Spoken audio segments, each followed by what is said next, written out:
Albert Einstein once said, everybody's a genius. But if you judge a fish by its ability to climb a tree, it will live its whole life believing that it is stupid. Ladies and gentlemen of the jury, today on trial we have modern day schooling. Glad you could come. Not only does he make fish climb trees, but also makes them climb down and do a 10-mile run. Tell me, school, are you proud of the things you've done? Turning millions of people into robots, do you find that fun? Do you realize how many kids relate to that fish? Swimming upstream in class, never finding their gifts, thinking they are stupid, believing they are useless? Well, the time has come, no more excuses. I call school to the stand and accuse him of killing creativity, individuality, and being intellectually abusive. He's an ancient institution that has outlived his usage.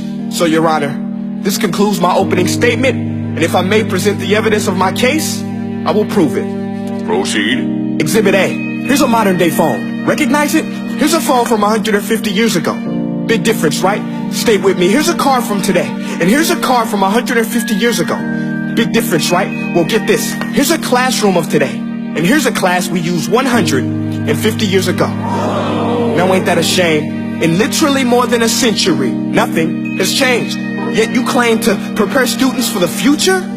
But with evidence like that, I must ask, do you prepare students for the future or the past?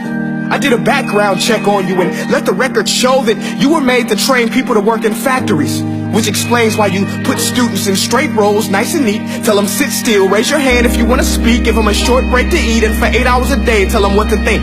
Oh, and make them compete to get an A letter which determines product quality, hence grade A of meat. I get it. Back then, times were different. We all have a past. I myself am no Gandhi. But today, we don't need to make robot zombies. The world has progressed. And now we need people who think creatively, innovatively, critically, independently, with the ability to connect. See, every scientist will tell you that no two brains are the same.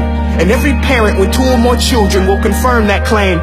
So please explain why you treat students like cookie cutter frames or snapback hats, giving them this one-size-fits-all crap. Watch your language. Sorry, Your Honor, but if a doctor prescribed the exact same medicine to all of his patients, the results will be tragic. So many people will get sick, yet when it comes to school, this is exactly what happens, this educational malpractice, where one teacher stands in front of 20 kids, each one having different strengths, different needs, different gifts, different dreams, and you teach the same thing the same way?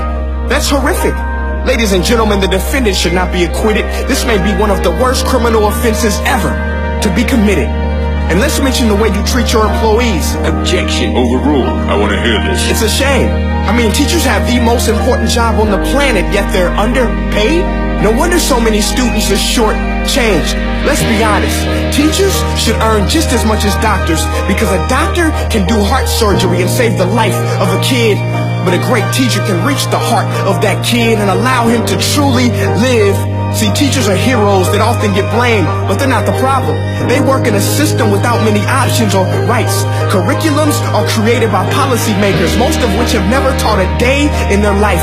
Just obsessed with standardized tests. They think bubbling in a multiple choice question will determine success. That's outlandish. In fact, these tests are too cruel to be used and should be abandoned, but don't take my word for it.